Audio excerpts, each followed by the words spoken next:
Hello, everyone there in Vietnam.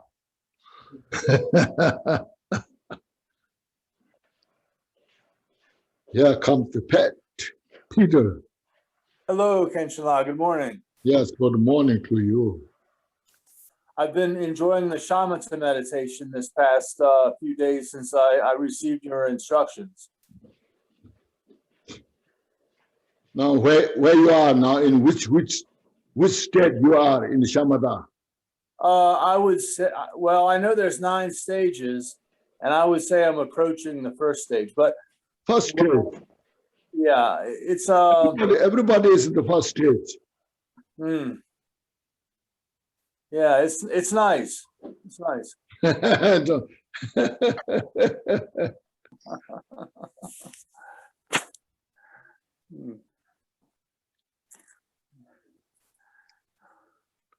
It's a Sweden there.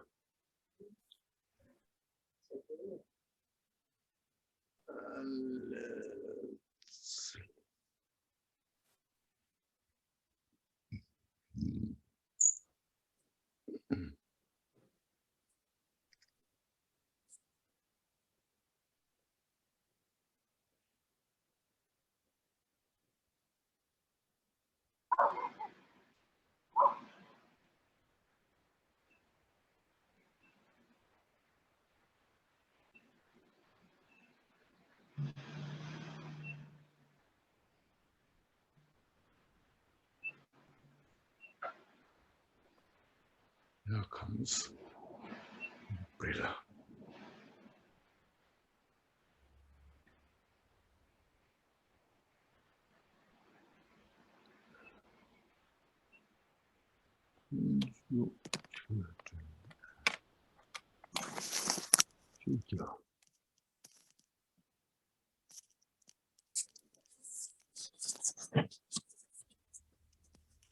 Oh, okay. Trisa. Good morning.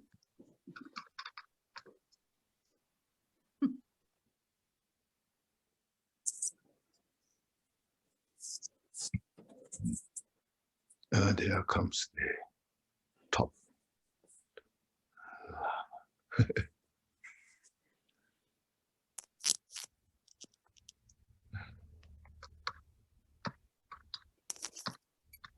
Yes, Amanda. Yes, Gabriela.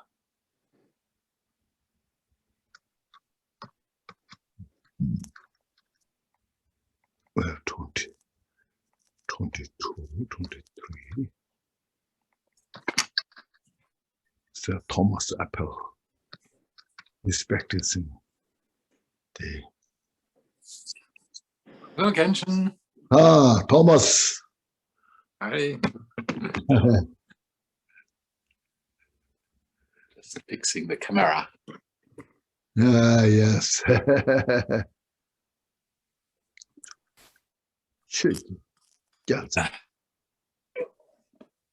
Oh, yeah, but Yes.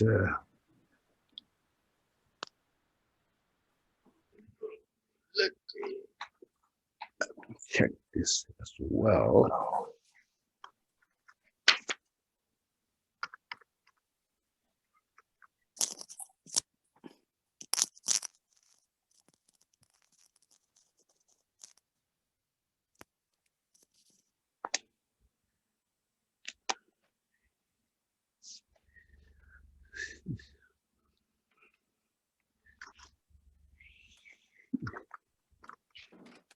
We just finished 23. Yeah. 24 years done. 24.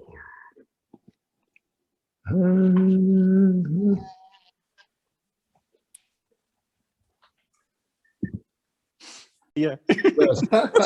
Yes. yes. Hi, in-law. Yeah, Victoria. Yeah. Good morning. I know you can't see me, but I can see you. That's wonderful. That's okay. Okay. Okay, let's start with Refuge. In the Buddha, Dharma, and the Supreme Assembly, I take refuge until I attain enlightenment.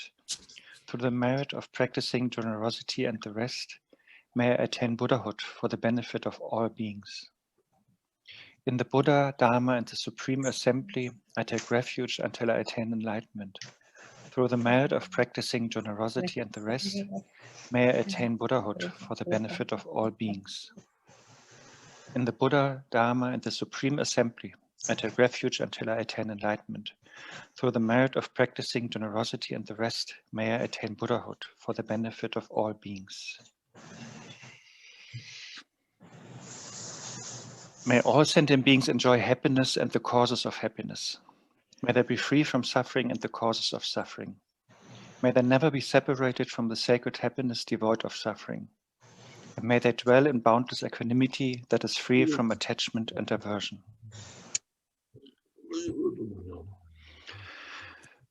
With skillful means and compassion, you were born in the Sakya clan. Unconquerable by others, you vanquished Mara's hordes. Your physical form resplendent, like a mountain of gold. To you, the king of the Shakyas, I pay homage. Then we request the teaching with the mandala. The ground is purified with scented water and strewn with flowers. It is adorned with Sumeru, the king of mountains, the four quarters of the universe, and the sun and the moon. Thinking of it as the blessed Buddha fields, I offer it. By virtue of this offering, may all beings here and now attain the happiness of that pure land. Tram Guru Ratna Mandala Putsa Mega Samutra Saparana Samaya Ahong. In accordance with the capabilities and diverse aspirations of sentient beings, I ask you to please turn the wheel of Dharma, of the greater, lesser, or conventional vehicles.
Hello, everybody.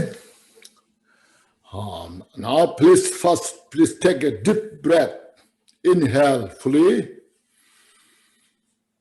Expand your chest and stomach. And exhale out all the stress. And then just touch your mind. The mind, the reality, your mind itself is nothing but pure. But because of the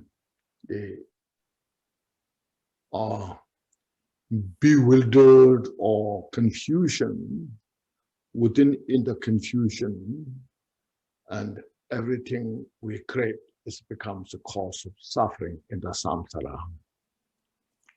So to uncover that mind, we are studying these precious Dharma teachings. So in order to just see the reality, the nature as it is, we need to cultivate the altruistic thought, the mind for enlightenment, because our aspiration is very important. Where our interest is. Our interest is to free from samsara. See, that's our interest. See. Means our interest is to have genuine peace and happiness. See. So in order to experience that, our genuine peace and happiness, we have to accept the shortcoming, the cause of suffering, the cause of confusion. Sometimes we may don't like it. It is because of our habit. We are so tuned in within the delusion, something like we feel is natural. When it's against with that, then we dislike it. We disincline about that. It's not because of right. It's because of our habit. We are so habituated. We are so ingrained in that inveterate propensity. See, so therefore, we need a lot of work to do. See, so please don't feel it's so easy. In one way, yes, it is easy, but in other way, to deconstruct our ingrained samsaric habit is sometimes not so easy. So we have to prepare for this, and then we just go forward. Just look, see, in the samsara, how many people they are freeing from samsara? Very few, See, because we don't like to get rid of our habit. See, our habit is so deeply rooted, and it becomes like a natural. So to cut that, to get rid of that, is something like unprecedented. No, we don't like it. No.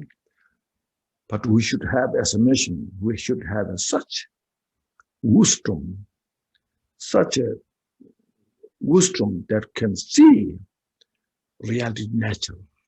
And then slowly, slowly we can make it. So first, to acknowledge is not easy. No. As mentioned, it's not just West, everywhere in the samsara. No. In the samsara, as you know, we basically same, like say, as I mentioned many times, our ignorance, we share the same thing. And then our attachment, you see, our aversion, pride, jealousy, some has more, some has less, but we all share that, See, so there are many, so who become, now interested, and then they give up because they feel it's not possible, And so like these things, you see, we just see that, look at this, and then we should appreciate, rejoice. And then that's why we need to read the great life stories of the great masters. Like, just for example, Milarepa, who was born as an ordinary person and who struggled his life. His father died when he was so young. Then all his family, the family members, uncles, aunts, they become their enemy because they have wealth. If they have no wealth, it won't happen like that. So the uncles and aunts, they're so interested of their wealth, and they turn into enemy. And then they went through such a great hardship. But luckily, Milarepa met such a great teacher. And then he himself, put into that kind of path. He took the path, a right path, even though it was very hard, and we all know about it. It's very hard, but without any doubt, he went through risking all, including his life. So finally he made it. So like that, there are only few, not many. But when they did it, they followed. And they made it, you see. So we also can do this. So please see like this. And now we're studying Bodhisattva Avatara, the great book written by Shantideva. All the emphasis is bodhicitta, relative bodhicitta, absolute bodhicitta. Because bodhicitta is the backbone for the Mahayana practitioner. Now, as you know, if you ask what differentiates Mahayana and Hinayana, lesser vehicle and great vehicle, is bodhicitta. One who has the bodhicitta. It's not that, one who is talking about bodhicitta. There are some maybe they can talk so beautifully about bodhicitta, may not have bodhicitta, See, bodhicitta is not that easy. It kind of say, we have to break our self-interest or expand ourself, not just only me, but we all sentient beings. See, so that's so bodhicitta, one who has that thought, artistic thought, desire to attain Buddhahood, enlightenment for the benefit of all sentient beings. One who has that kind of motivation, ska, belongs to Mahayana. It's Mahayanist practitioner. And who doesn't have that, even we're chanting mantras, visualizing deities, still we're in Hinayana, not vehicle, not Mahayana vehicle. So make sure that. So this book is so much emphasis about the bodhicitta, as you see, right from the beginning at the first chapter. First chapter is the introduction, introducing bodhicitta, what bodhicitta can do, what bodhicitta is about. Then follows how to take the Bodhisattva's vow or cultivate bodhicitta, and then how to keep that with the vigilance, mindfulness, awareness. Then there's a practice, you see, patience. When there comes a danger to lose your bodhicitta, how to practice the patience means our mental affliction is so demanding because we are so habituated. So patience. Then after that, how to make perseverance of the practices. And now here comes meditative concentration, the samadhi. Here is how to delete, how to encounter our attachment. Because our attachment is so deeply rooted. So this explains so many ways, different ways, how to get rid of it. Because without getting rid of this, there's no way we to free from samsara, achieve enlightenment. Even though we may practice any vajrayana, or view, mahamudra, sochen, whatever you practice, all comes to the point to purify our mind. Means we have to kind of say, take out all this adventitious defilement. So the adventitious obscuration. Because these obscurations are so ingrained within us. We should prepare that.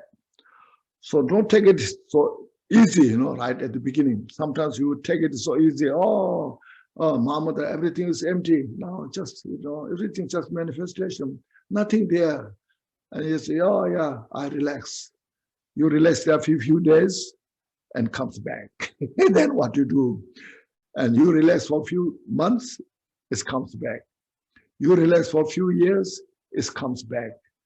Then you feel, oh boy, I haven't prepared this way, how I can handle this, Oh, Buddha's teaching is not easy, you say.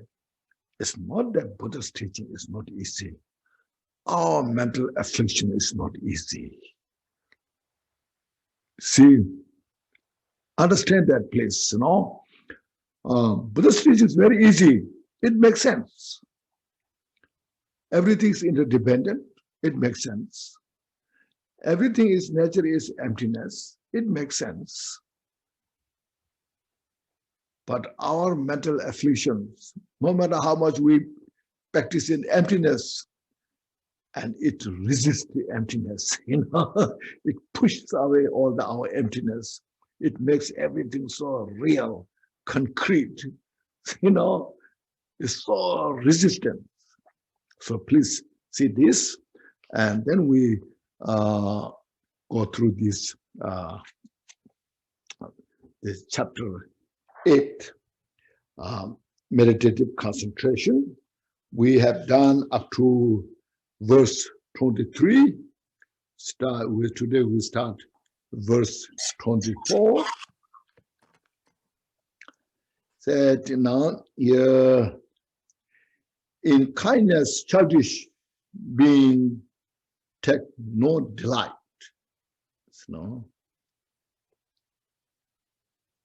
Oh, see, what can they don't take no delight? Unless their own desires are satisfied. This is all interest of everybody, you see. Until we should say, our interest is not satisfied, we are not happy. No matter if it is so good, it's so good, but say, I don't like it, because it's not my interest, you see. That's very important. We don't rationalize. We just take it personally, Here it's very important to just rationalize, just to make a distance, just look at it, whether it makes sense or not. I don't judge whether I like it or not, but I should see whether it is true or not, what is right or wrong. So we should have such mental capacity to capture that. So in the samsara, we are not happy if we don't like it, personally, So they say, a childish person thus is no trust friend.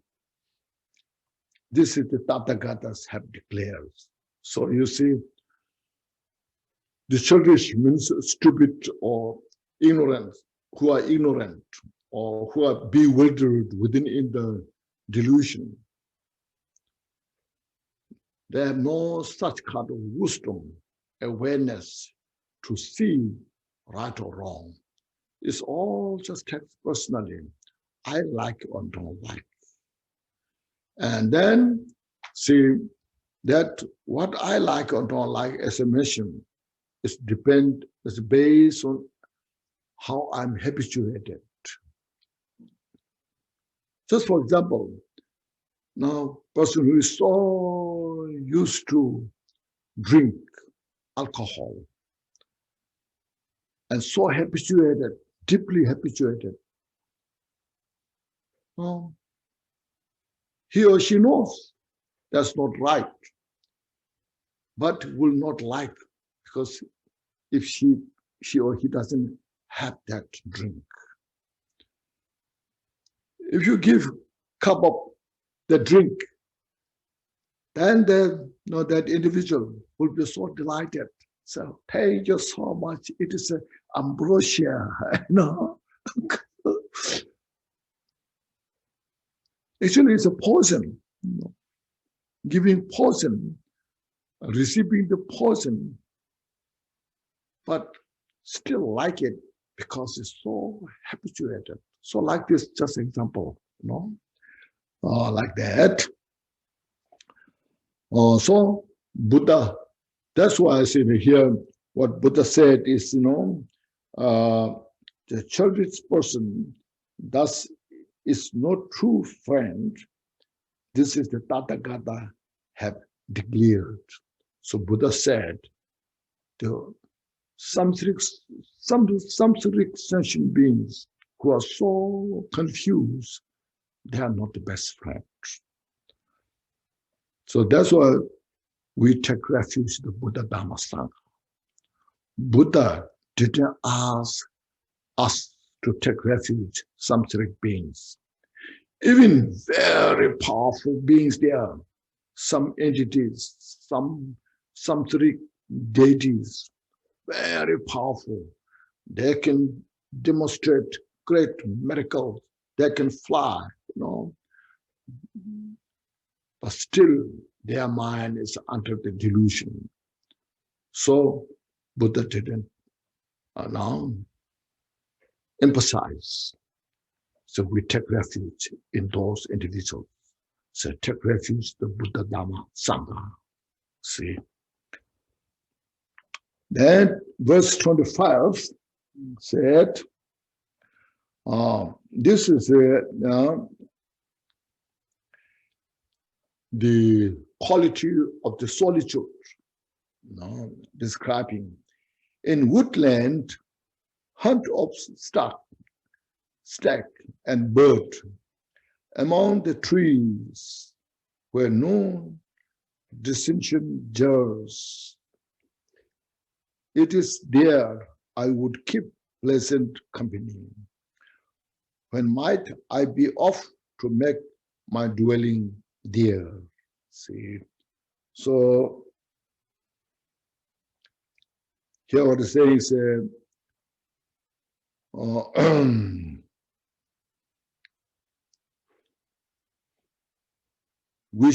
when woodland means forest, where there's a lot of trees in the mountain there. And there are trees, then with that, there are many wild animals like deers, birds. So when we are there, so we should not kind of saying the negative things. Just always use pleasant. What a beautiful sky, what a beautiful mountain, what a beautiful of these all places. And then see, because the practitioners, retreatants, they go to retreat in these places. And then we wish to stay there. We kind of spend time there, for the rest of the life. That's why it is there I would keep pleasant company. When I might be off to make my dwelling there, it's possible I can live there. I can stay there for the Dharma practice, to meditate, to achieve enlightenment. So we just, what he's saying is we should admire, appreciate the solitary place, the enlightenment place. Then there is a verse 26 is, when shall I depart, make my home in cave or empty shrine or under this spreading tree, with in my breast a free, unfettered heart, which never turns to cast a backward glance, you see. So in that mountain, then the cave, whatever, I make my home there. Or, empty shrine is just this, nothing, only like under the tree. See, so say in a cave or empty shrine or under spread tree. It's a big tree. Under the tree, you meditate. All my mind just into that. See, without any other attachment. Mind free from all these boundaries. See, that you see, which never turns to cast a backward glance. So may I never come back to the samsara. From there, go towards the enlightenment. See, sometimes we say, stay in the mountain is not easy, in the cave is not easy, because we designed the house here, and they say, as mentioned, in the summer, there's an air condition, in the winter, there's a heating system. It's all pleasant, beautiful. Yes, of course, we have those things, but that's very temporary. Our shelter for this life. At the end, we got nothing, we got anything. But if we make our shrine a place in the cave under the tree, and we spend that time, then we will not return to samsara. By practicing the bodhicitta, by purifying all our mental afflictions. That's what it's saying. It's not just saying go there and appreciate. There's a lot of wild animals there. A lot of birds there. But those they can get nothing. Here, what we say, we have the bodhicitta practice. That bodhicitta practice, we need to perfect that.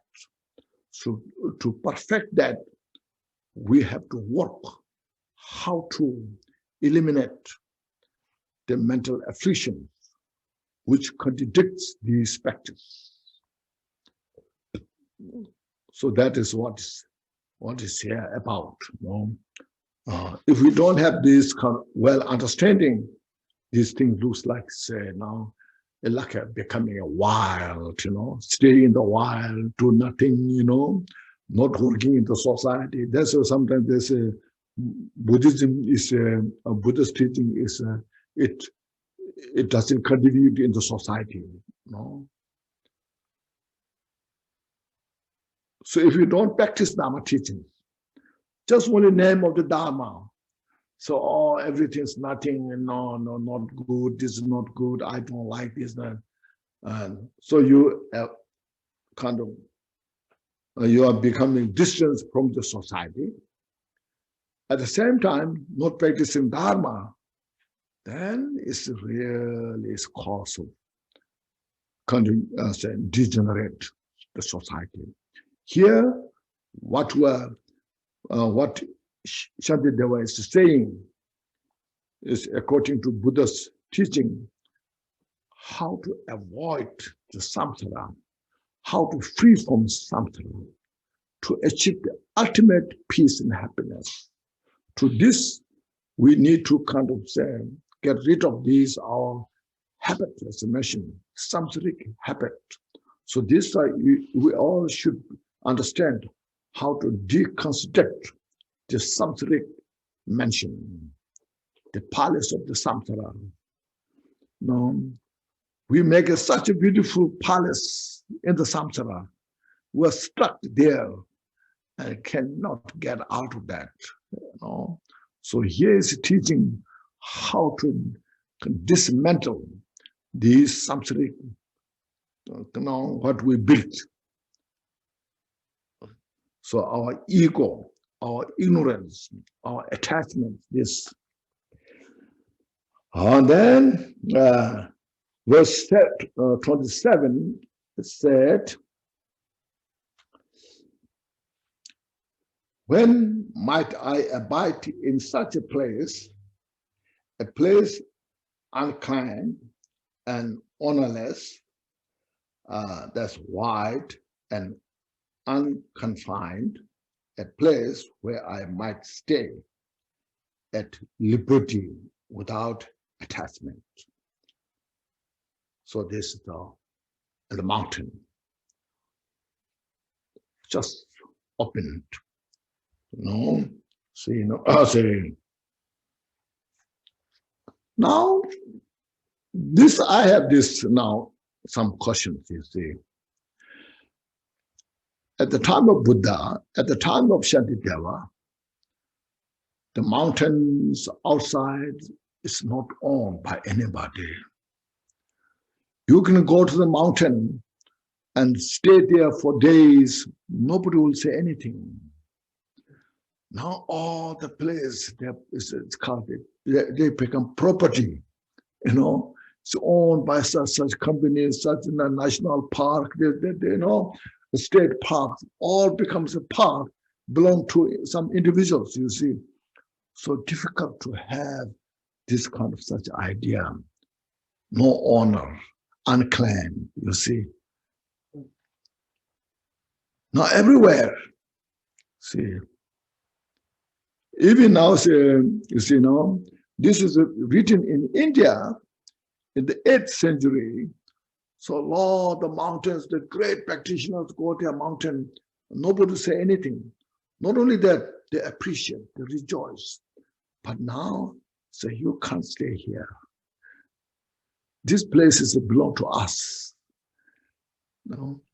This company owns this. Make sense? So we have that kind of little change, you see. But anyway, according to here, you see, when you go to such mountain, open space, they said a place unclaimed, and nobody owns that. It's free. And that is so open, you see, that is wide, you see, wide and unconfined. A place where I've been, that kind of place I may stay. May I could stay that place, place where I might stay at liberty, you see. It's such a liberty, freedom. You have all freedom you have, see, and without attachment, you see. No attachment. Now, you see, nowadays, if you go to the mountain, you have to buy the property there and build according to the law of that place. It's expensive,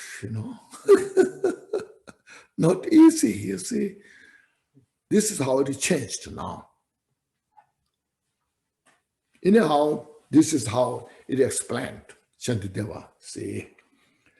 Then number 28, what is said, so in such places, when might I be free of fear, see, without the need to hide from anyone, with just a baking bowl and few belongings, dressed in garment coveted by none. This is when you are at that place, then you have no possessions, so there's no fear. When we have a lot of possessions, there's a fear.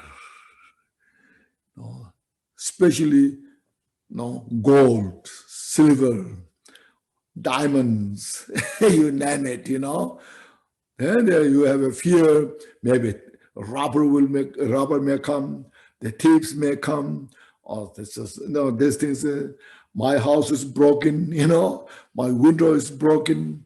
So we have a lot of fear from these. But when you go to the mountain, there's nothing to fear. See? When might I be free of fear, without the need to hide from anyone? There's nothing to hide. This you see when Milarepa was in the mountain, the cave. He was meditating day and night, you see. So one night, a thief came at night. See, you cannot see anybody. The thief thought Milarepa was sleeping, and he thought there must be something that belongs to him. So then he came in the cave and looking for something, scratching, his hand is going around, So then Milarepa laughed, and the thief said, "Why you are laughing?" And Milarepa said, "I don't find, even daytime, if you find something at night, please take it freely." And then the thief also laughed and they left, So Milarepa, there's no fear. There's nothing to hide. You see, these are some like this. There are so many great teachers who did that, See, with just a baking bowl, so their bowl is in Tibetan lungse, and insignificant things, not expensive clothes, just regular clothes, which people don't pay attention. So that's what's called few belongings. And dress in garment coveted by none means not rich, expensive cloth. Just like Milarepa, who have just a cotton cloth, a very old cotton cloth, like that, And once we could adjust that, and that's the best place, then we enjoy so much. First, we resist. Oh, I cannot stay like this. I need this, that. But if you slowly adjust these practices, later on you'll find such a joy, such a peace. And that will really make us free from samsara. So that's what it is about, you see.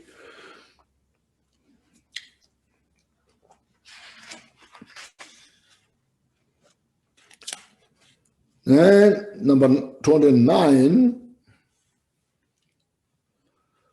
the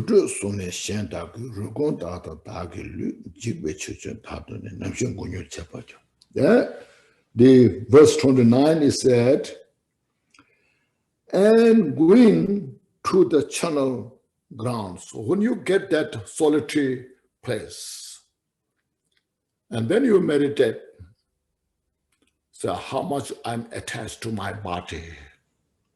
So there, and going to the channel ground, when shall I compare my body with the dry bones there? So soon to fall to nothing, all alike. So look, just meditate. The channel ground is those time they took the body on the cemetery, and then some birds they eat.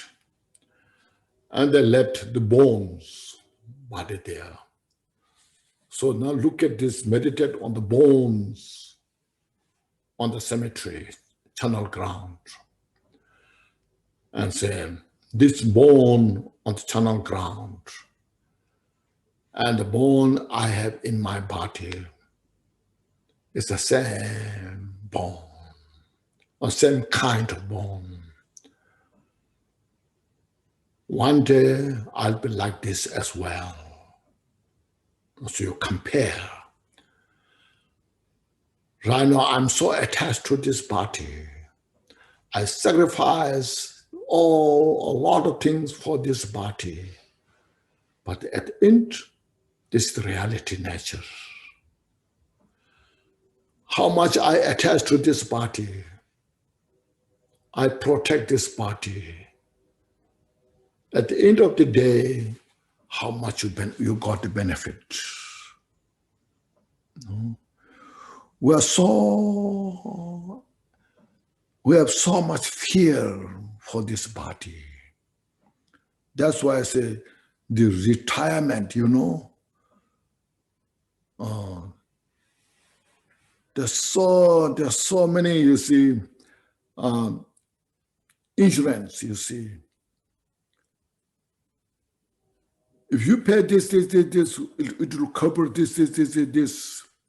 If you have some emergency, what you will do? No.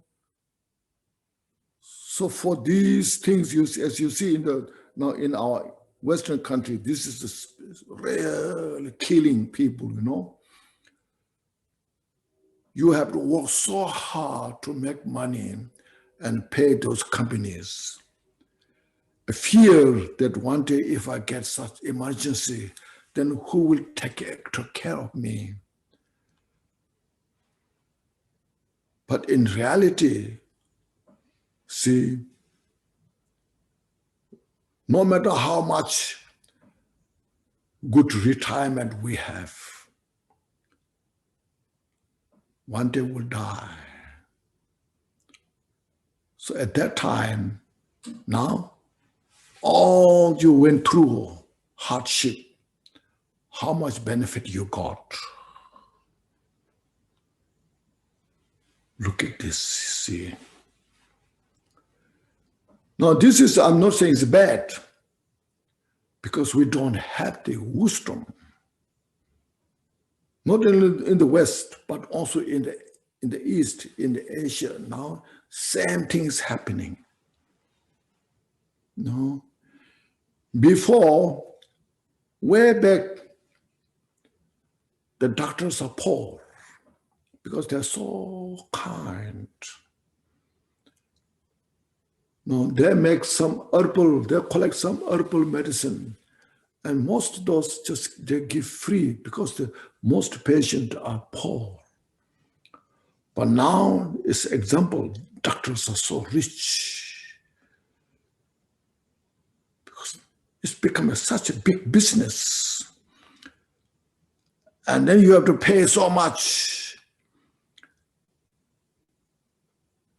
because out of fear, you see. Just look at this, just meditate. So here, we Dhamma practitioners, of course, we have to rationalize, we have to have all those things, but too much attachment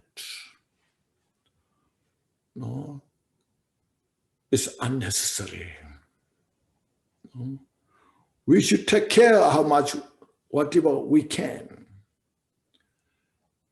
Then, as I mentioned, at the end of the day, then we have to leave everything behind. This is the history of all the human beings. Not in one country, it's not just in one culture. Look at this. Generally now here, the saying, a Dhamma practitioner who go to the mountain and get the freedom, free from all the attachment. So then you just practice non-attachment. Compare the skeletons, the bones outside there, and you're unborn. One day I'll be also like that. So cut the attachment. As I mentioned, we have such a pernicious attachment. Just look at this, Soon, so soon to fall to nothing, all like this. Very soon, I'll be like this, just piece of bone. See. Then, 30. So now here, so look again, is this all, please don't see this something like, oh, I don't like this, this is such bad things, But as I mentioned, don't take it personally. Just take it, just rationalize, just whether it's right or wrong, just look at it. So here's a 30. This form of mine means this body. I have this body of mine. This very flesh, the flesh I have, is soon to give out such a strength. When you kind of, when you,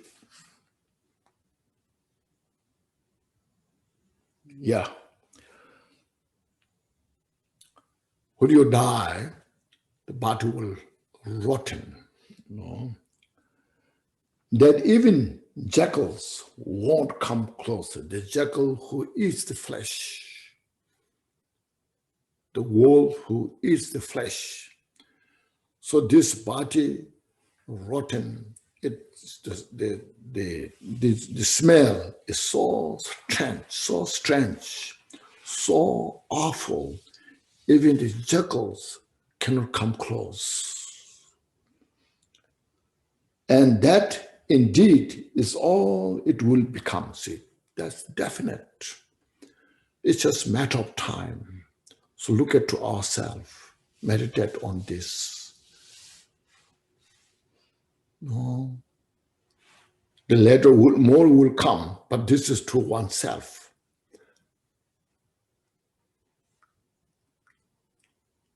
I eat the best food.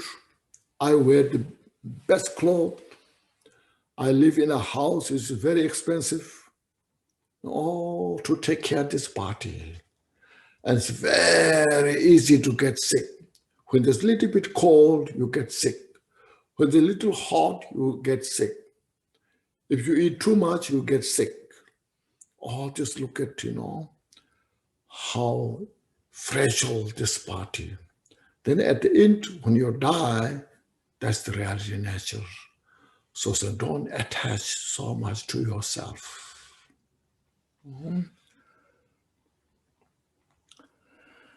Then 31, this body now so whole and integral, this flesh and bone that life has knit together will drift apart, disintegrate, and how much more will friend depart from friend? I say,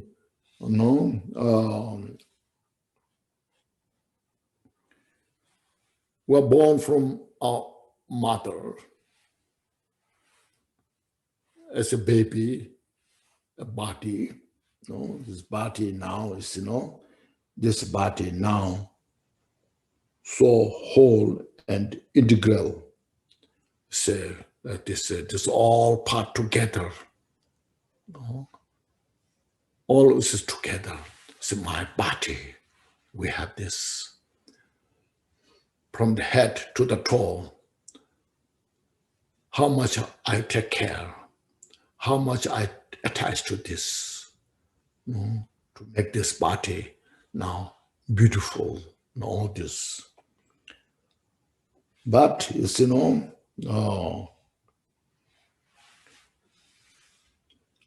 then said, is soon to give out such a, this flesh and bone that life has knit to the bone, flesh, all night together by this all this ligament, all this together. Then after some time, she said, will drift apart, disintegrate,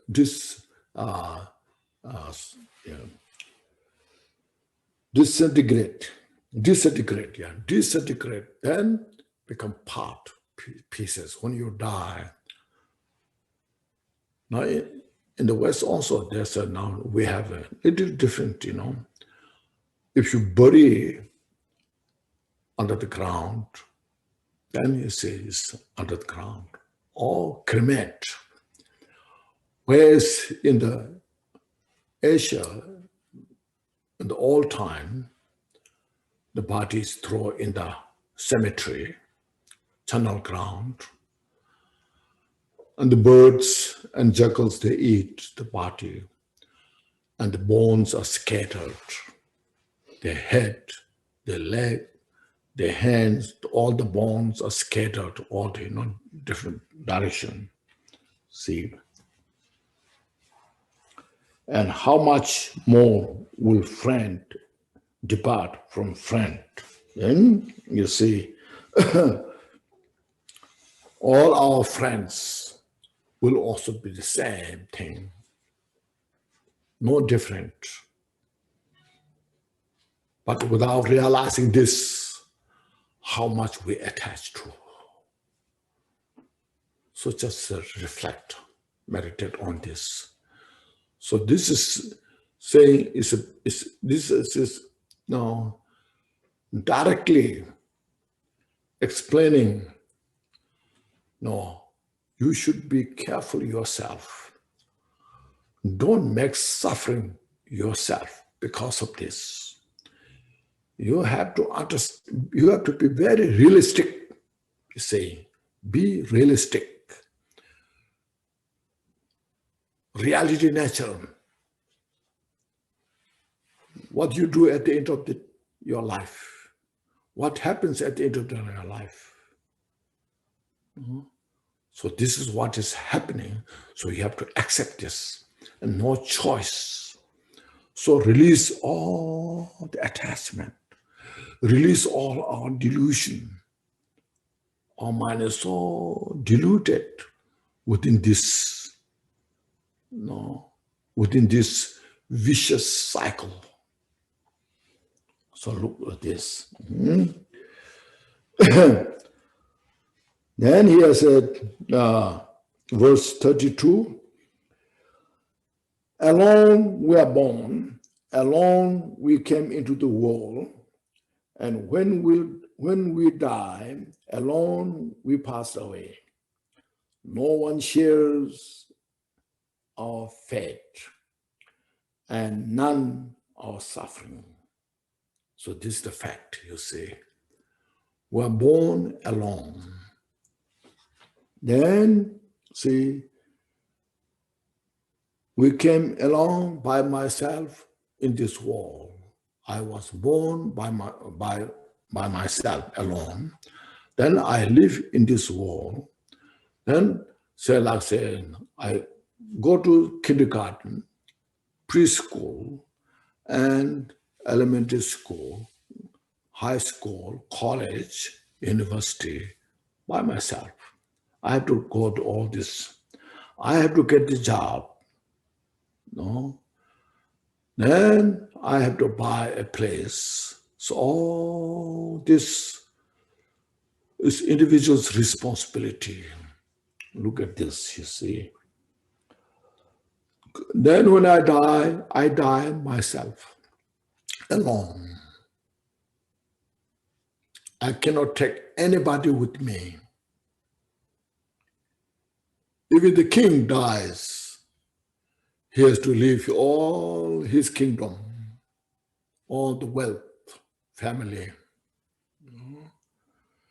and just go next alone. Cannot take any friends or servant. So no one shares our fate. Whatever the fate, the karma we have created individually, I have to experience it. I cannot share that with others. And my suffering, whatever suffering I have to experience by myself. I cannot share that with others. See, we may have a best friend who can die for me, but I cannot share my suffering to that individual. See, it's so precious, you see. It gives you wisdom how to wake up, how to see this reality nature. No? Like say, when I get headache, I got a headache. I have to complain. And then my friend, my family can give me some medicines, but the headache itself, I have to experience. I have no way to share with others. See? No matter how dear your family is, my suffering, I cannot share.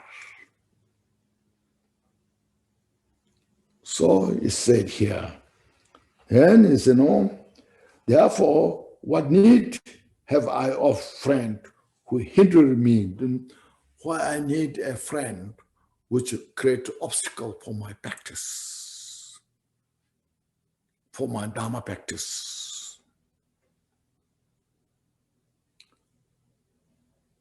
So you have to consult with your friend. So I need to go to retreat. Then your friend says, no, you are not ready yet. You have to stay for some time here. So it becomes an obstacle for your practice. So why we need this? This all I have to take all my responsibility. Dharma practice as well. This makes such a very important point, you see. This is not just as a culture of some countries. This is a culture of the samsara. In the samsara, when you have family, then it becomes an obstacle for your Dharma practice. Means it becomes obstacle to you to free from samsara, to achieve nirvana, the enlightenment. See?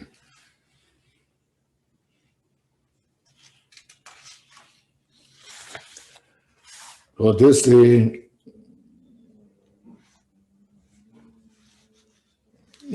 here saying,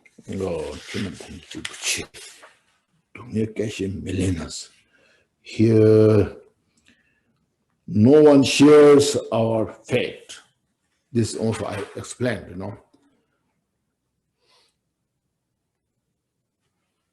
My fate, I have to accept. They cannot share my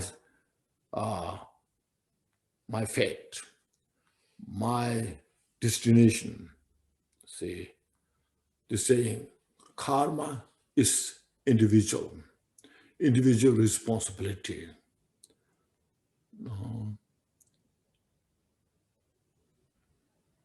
Karma cannot share.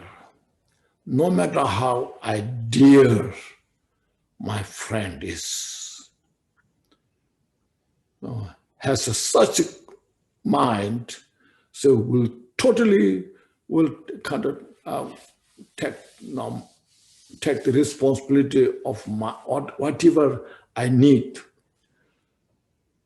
But when you come to the fate, destinations, no matter that person cannot share my suffering. I cannot share my suffering to others, and others cannot take my suffering. So look at this.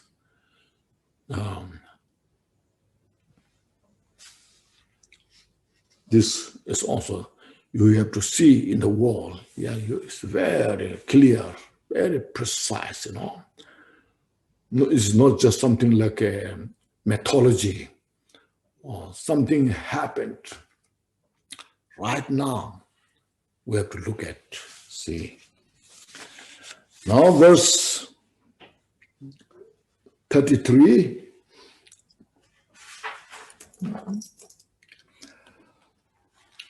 What you said, Lamdatuni Shuban, Chitran, Zinjitar, Tisha Sipe, Lamshuna, Jeven, and Yonsun. Now he is giving example. Like those who journey on the road, who pause and lodge along the way. So this is an example. People who are traveling place to place, making a long journey on the road. And who pause, like say, overnight. You have to find a hotel. Or sometimes a big meeting. So if you have some people you have to meet, discuss certain thing, and you have to make that special date, time. So in this such place, there's a hotel, such. Let's meet there tomorrow night there. We'll discuss about that. Or just individual journey have to stop in that hotel and go like that. Anyhow, say those who are meeting, the overnight they discuss all the things they need to do. And then that night or next day, they have to go their own way. So like me, see, if I take that hotel overnight, I stay there overnight, next day I have to leave. No matter that hotel may be so elegant, luxurious, I have to leave, have to go, So who pause and lodge along the way, on the way like that. This is just an example. Now the meaning is here. The beings on the pathway of existence seize upon the lodge of their birth. So we are also coming from countless lifetime, life after life, according to our karma. Sometimes we are born in the hell realm. Sometimes we are born in the animal realm. Sometimes we are born in the human realm. Sometimes in the God realm. We're born in a very different way, on the way, So we stay there, whatever it takes. Then we leave this behind and go to next. So there's no real, this is my place that I live. Have to follow. So like this, look at in our life. We can see very easily how many times we moved from house to house, place to place. And when we go to visit, traveling to other countries, how many different types of hotels that we have visited. But all we have to leave behind. Now here is nothing. So look at this. It's the samsara, the journey of the samsara. Always we make effort, work hard, sacrifice, but we have achieved nothing special. So it's a released attachment in the samsara. Make for it to the enlightenment, Buddhahood. That's our best choice. This is so good, you see.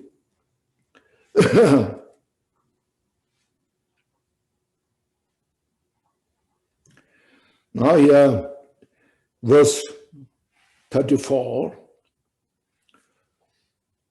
said, until the time comes round, when 4 men carry me away, amid the grief of worldly folk, till then I will away and go into the forest. This is something maybe it's the Indian culture, but basically it's the same thing.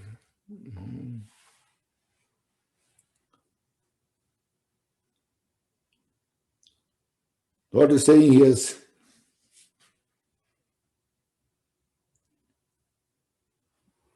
here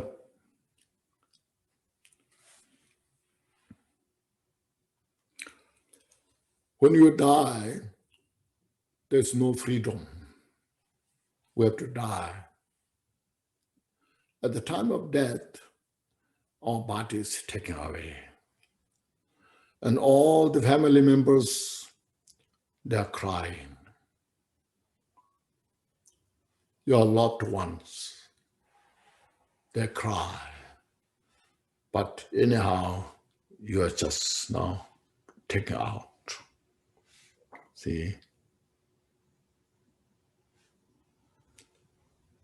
This case now, when the 4 men carry me out, so they, at the Indian culture, still they do. When the person died, they the dead body placed on the like a bed and carried by the 4 people, 2 in the front, 2 behind. And then the family members are surrounded. They are crying, shouting, lamenting, So that body is taken to the cemetery. But you are dead. See? So amid the grief of worldly folks, family members,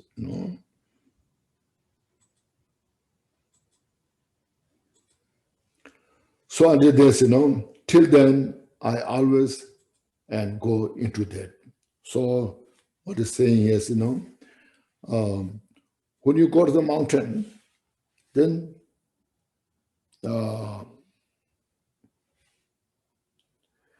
this is to the nasusum,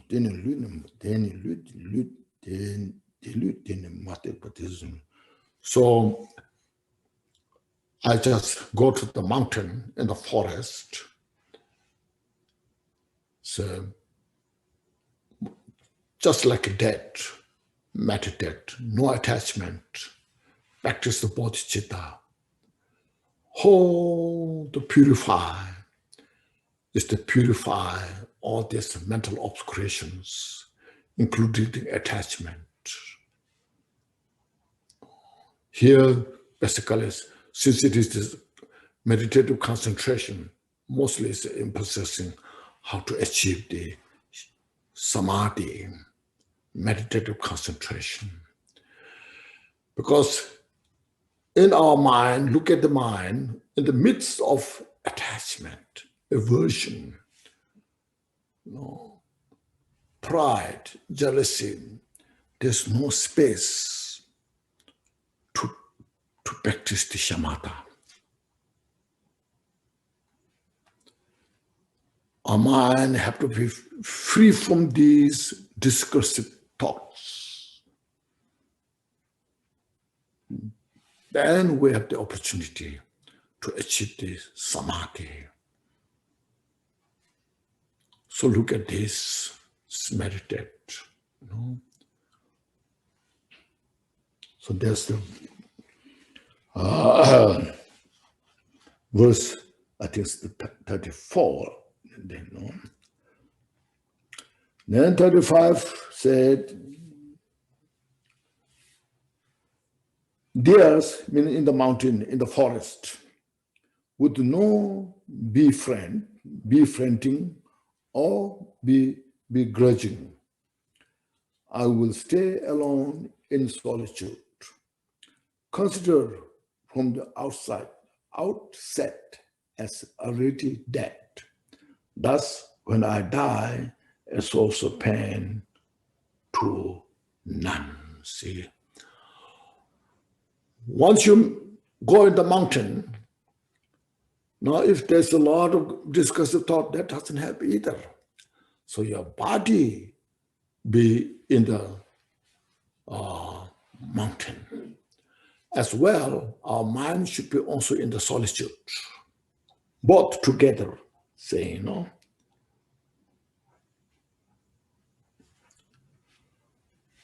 When your body is in the solitude, in the forest, mountain, and then you have no friends, you have no enemies, see, there's nothing to attach, nothing to hate. So the body is alone in the solitude. So it is like already like preparing for death. So, you know, considering from the outside as already dead, you see. Thus, when I die, a source of pain to none. So then there is no pain when I die. Nobody's around you who cry. Otherwise, in the family, when you are dying, all your loved ones, they will cry, they will shout, please don't leave us behind. You know, the dying person has no freedom, only agony in the mind, pain in the mind. By hearing this sound, please don't leave us behind. Stay with us. Then there's so much suffering there, you see. Instead, if you go to the mountain by yourself, you are alone, you are free, liberty, and no suffering. Seems like it's selfish. Now, if you have no Dharma practice, yes, maybe it's selfish. But when you have the Dharma, practice successfully, not only yourself, then you will benefit so many sentient beings. That's what Dharma practice is about. See? It's not discouraging, of course, don't associate with the others. But this is the reality, nature of the in the samsara and how to free from the samsara. See. So Siddhartha, as you know, Buddha's life, when he was in the kingdom, he married, born a child, and he has a luxurious life. All the attendants, everything's there, what he needs. But when he opened his mind, when you look at the suffering of the sentient beings and the cause of the suffering in the world, so he totally convinced himself and he left the kingdom. Not because of no responsibility, not because of his unsuccessful,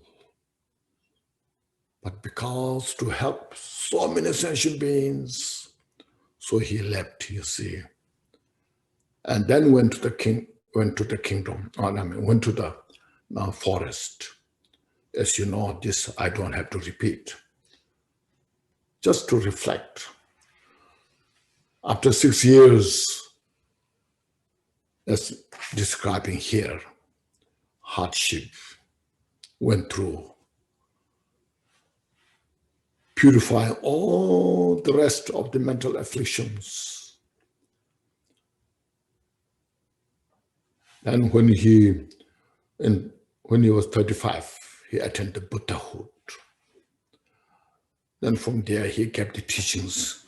So how many sentient beings helped Buddha now, you see? During this 2,600 years, everywhere the teaching goes, it helped the Buddha's teaching. It helped the sentient beings. People are interested. So to maintain this precious lineage, everybody have the responsibility, not just one or two. First, you should have such a wisdom, precise, critical insight. Then we need a courage to follow that. Then we need a nerve so the teaching will continue. Instead of saying, oh, this teaching is not for me, so I cannot do it. We all should take the responsibility and follow the path. See? So that's the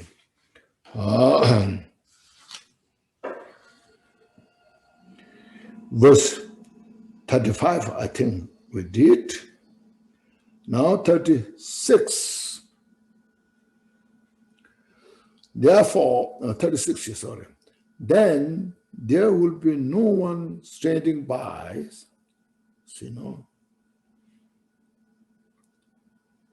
in the mountain, in tears and mourning, thus to trouble me.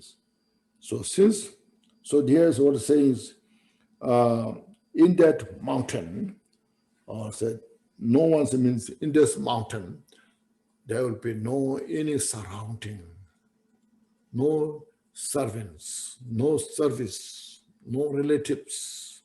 It's just by myself. So because that, at the time of death, there's no one will tear come out. So please don't die. And no one will mourn about your death. Thus, to trouble me. There's no one who will trouble me. And no one will be there distracting me, distracting my meditation. From thinking of the Buddha and the practice, you see. Only thinking Buddha means mindfulness of Buddha. Chanting, there are like 6 chanting, 6 recollection of the Buddha, Dharma, Sangha, morality, reflection of your practice with deity, like that, you see. When people are around, you have no chance to reflect on this. But if you're by yourself on the mountain, then you have all this reflection, recollect. Then Buddha is always with you. Buddha is not far, somewhere, always with us. But we need our own condition. We have to make the condition not to receive Buddha's blessing. See? So we know they repeatedly, mentioned, you see. Buddha is not somewhere, nirvana, someplace pure land. This samsara itself is pure land for Buddha. And Buddha is with us.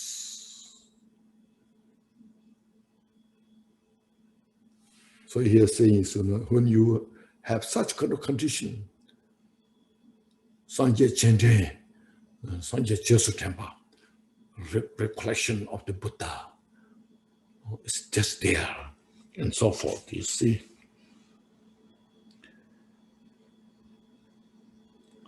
So to this, there's no one will distract you totally by yourself. See? Okay. We have done up to verse 36. You want to have a short break? Okay. Sounds okay? Okay. First, please take a deep breath. Inhale, fully. And exhale. Just reflect just roughly reflect what we went through. Many different ways is explained. From different angles. All is just to bring our mind in the right place. Not taken by all other habits we have. So as I mentioned, the mind is such a profound, vast, it's so complex, you see. Difficult to express it because we don't see it.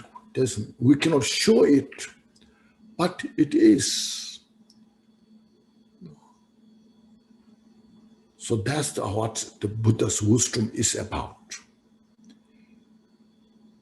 As I mentioned, it is not a religion, but it is how to sort out all the cause of suffering. And then our original mind, you can say, refresh it,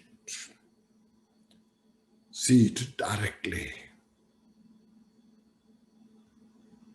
That is done through study like this and then through the practice.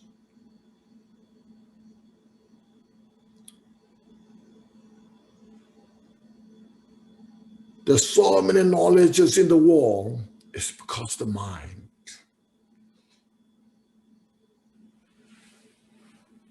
So look at this, and we should appreciate, rejoice, and practice Dharma as much as you can.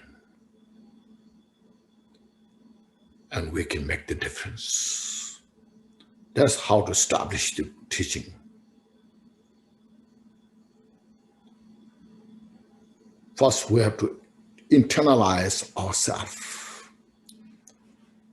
how to use the teaching, then how to help others.